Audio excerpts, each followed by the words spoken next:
বন্ধুরা, আপনারা কেমন আছেন? সো আজকে আমি আঁকাবো একটি কাঠের ড্রয়িং। সো এর জন্য আমি নিয়ে নেব একটি কাঠ, যেটিতে কোনো ছবি ছিল না। আমি এটার উপরে ফার্স্টে সাদা রঙ করে নিচ্ছি, পেস্টাল রঙের।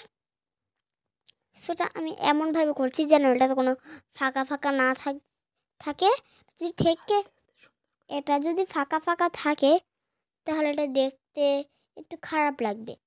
সো আমার এটি করা শেষ। এবার আমি এর উপর দেবো বেগুনি রঙ। সো আমি নিয়ে নিচ্ছি এই ডায়মন্ড কালারের বেগুনি রঙটা। সো এটার রঙটা একটু হালকা হয়ে যাচ্ছিল, এই জন্যে আমার দেরি না করে নিয়ে নিলাম পেস্টাল রঙের বেগুনি রঙটা। এটা অনেক গাঢ় হয়েছে। সো বন্ধুরা, এবার আমি নিয়ে নিচ্ছি গোলাপি রঙেরটা।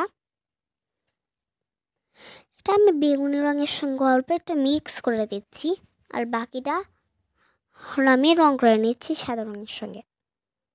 সময় শেষ। এবার আমি ডায়মন্ড কালার ইয়েলো কালার দিয়ে আমি একটি সূর্য এঁকে নিলাম।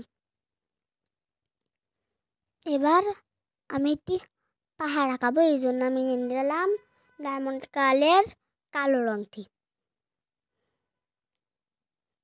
এটা আমি খুবই ভালোভাবে করছি, কারণ আপনারা যেহেতু এটি দেখবেন সেহেতু। আমার 2টা পাহাড় করা শেষ। এবার আর 2টা করলে আমার শেষ।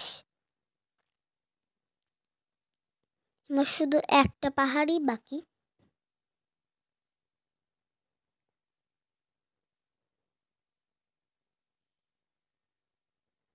আমার পাহাড় আঁকানোটা শেষ।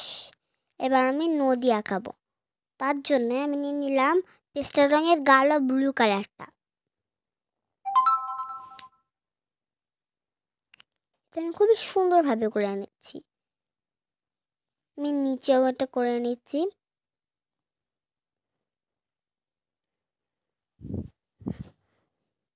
সো এবার আমি নিয়ে নিচ্ছি স্কাই কালারটা। এটা আমি এখানে রং করে নিচ্ছি অনেক ভালোভাবে।